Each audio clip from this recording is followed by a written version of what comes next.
So we get there and get a bit of a brief. I mean, this is back in the day. You're literally carrying around a physical page. I mean, we were carrying physical pages till like 2 years ago before they started using mobile technology. Yeah. Literally carrying a relic from the 80s so funny. and 90s. It was so funny. I used to go out with you and you'd be like, being paged. I'm like, yeah, I'm going. I was like, what? When is this? Where is it? You've been paged from the 20th century. Yeah, literally. It's like they want their IT back.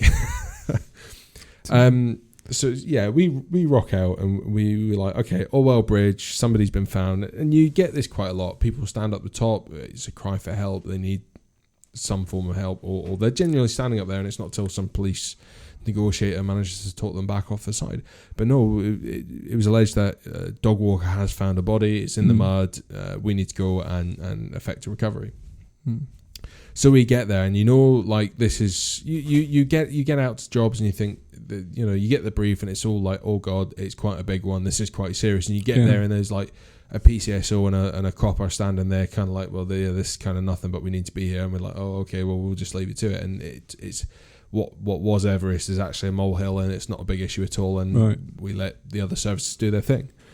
But this one, it's like you had fire, you had hazardous area response team, you had half of Ipswich paramedics coming out to this. Right. And you're like, oh, okay. And then you've got the police, and the police are swarming over this, and you're like, okay, body recoveries, the police are always present. Yeah.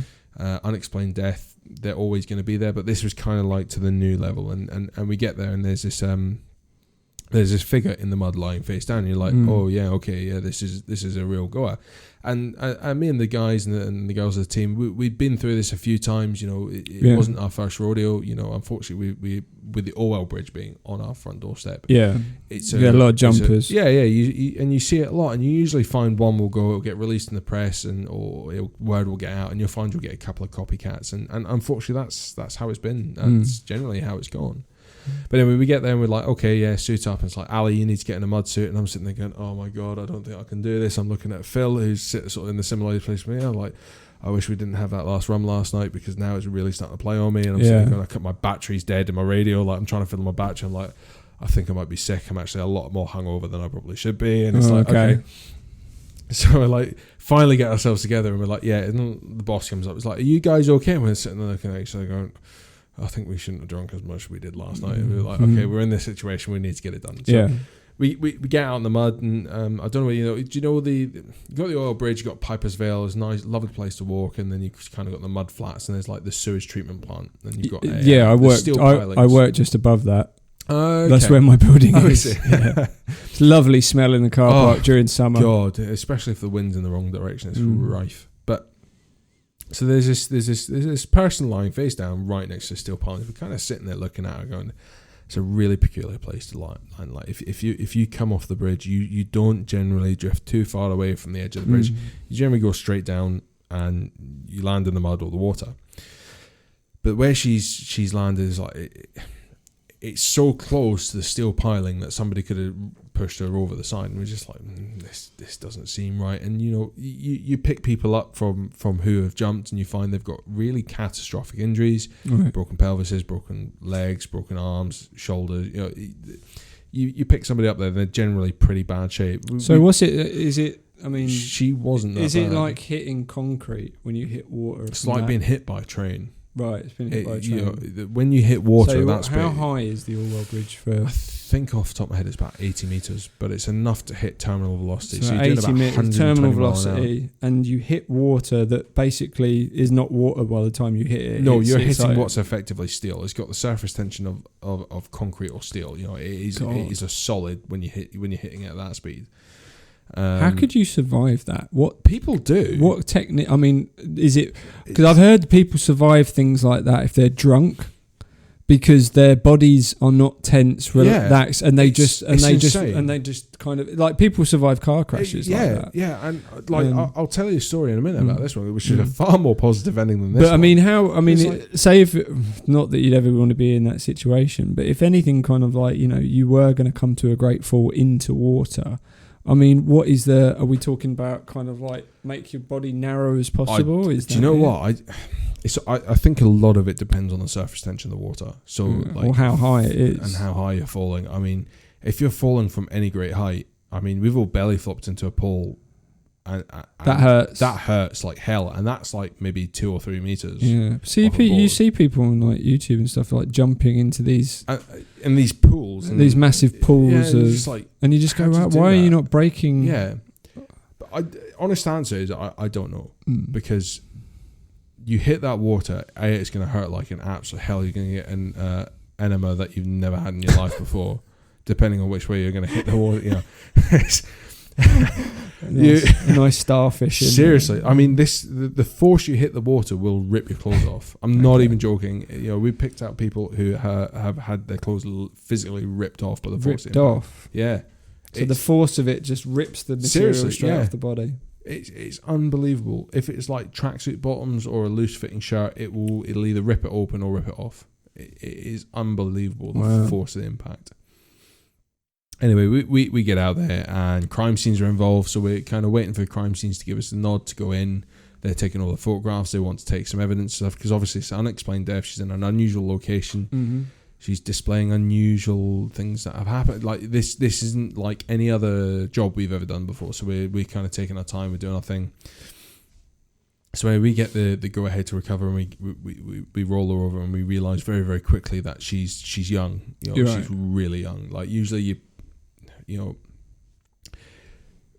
normally it's a male between the age of 20 and 40. Okay. It's usually the jobs I've been to, right, which sort of fit very much within the national statistics for male suicide, which is such a major issue. Yeah. But it became quickly very unusual that A, she was female, and B, she looked extremely young. Mm-hmm. And I'm sort of looking at film like, this ain't good. Like, this is never a good situation. But suddenly your gut's starting to churn. You're starting to go, oh wow, okay, this ain't great. So anyway, we do our thing. We set her up for recovery, and unfortunately, when we go out in the mud, we walk out and then we get a tow back. So it's kind of like you get a lift home. So it's a lot of physical exertion getting out there, but you sit in the stretcher and you get taken home on the way back. 2 stretchers in tandem and you get pulled along. Anyway, the location it was too far out for our lines to reach safely, and the angles that we had to get around were going to be really, really difficult. So we decided very quickly into the job that this was going to be a freelance job, and we were going to walk out without a tow line, and we were going to walk straight back because it was relatively hard mud. You could get away walking through it with normal equipment. So this is with the body. This is with the body, right? But we realised very quickly that we won't be able to do this conventionally. So the surface was quite hard in places, but then very soft. So when it's hard, it's very easy to walk across. But what you're towing is going to have a lot of drag. But when you're going through the wet stuff, it just glides over.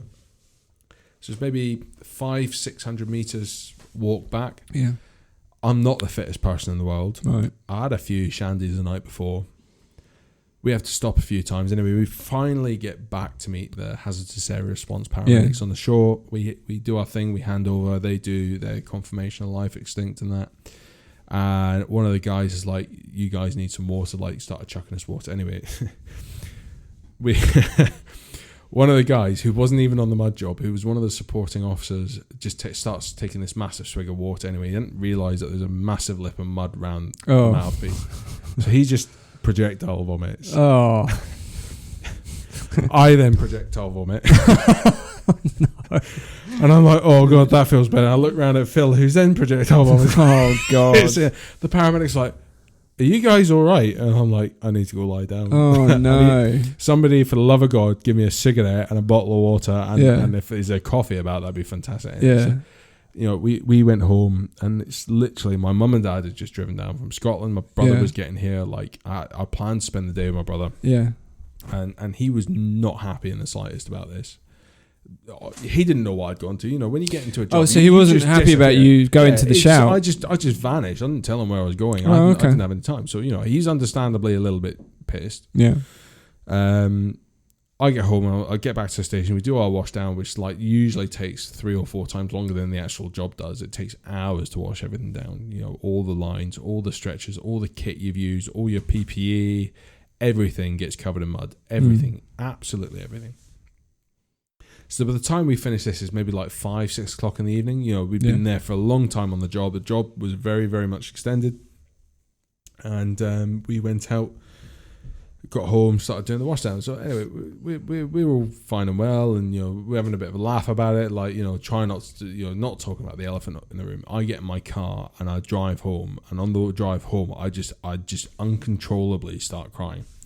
So I get home and I was a bit teary-eyed, and my dad's there, and I'm like, "Oh, hi Dad, how you doing?" I put on a brave face, and he's like, "What was the job?" And and as soon as he did that, like the lump in my throat, I can't speak. I feel like I'm about to throw up this ball through my neck.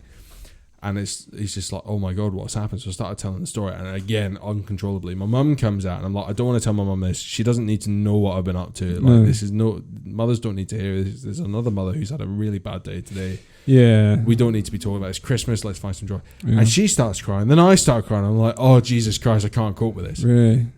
And that's probably about as the worst it ever got within the service. Yeah. Like that was probably my utter low point. Because I remember you mentioning that, and I thought he doesn't normally mention. It played on me for many a year, and I think what didn't help is it was really well publicised.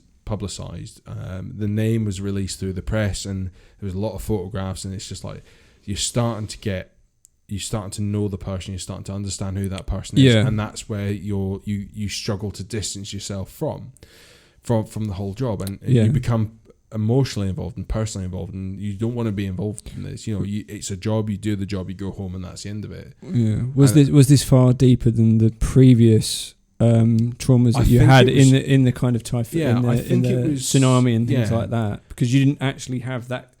You didn't have that kind of depth of knowledge about those people. Yeah, exactly. But I think this was starting to open up the real issues at hand, because I'd accepted that this job really threw me. I accepted that I was really quite affected by it, and that I needed to do something to bring myself back into the norm. Yeah.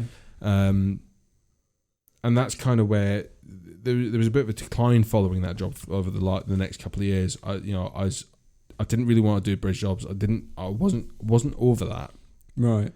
By any shape or way. Fortunately, I've got quite a strong group of friends who work within the service in various degrees, and we'd go for a beer, we'd have a chat, we'd talk about it, and you'd work through the job, and you'd work through the things that happen. And eventually, it was like, okay, I think that the final thing that really got to me is I started getting flashbacks. I'd suffered from flashbacks before. I'd suffered from bad dreams, but I started having flashbacks. This is about a year, nearly 2 years on from that actual job. Yeah. Coming up to Christmas, started to get flashbacks, and I started dreaming about this girl. And I'm like, that makes no sense. Hadn't thought about it for a long time. Her name hadn't been brought up for a long time. There was a whole coroner's hearing that the name has been brought up a lot. Nothing ever happened at that point. And eventually I went to work one day and I spoke to my boss. I was like, I really don't think I'm very well. I think I genuinely need some help. Right.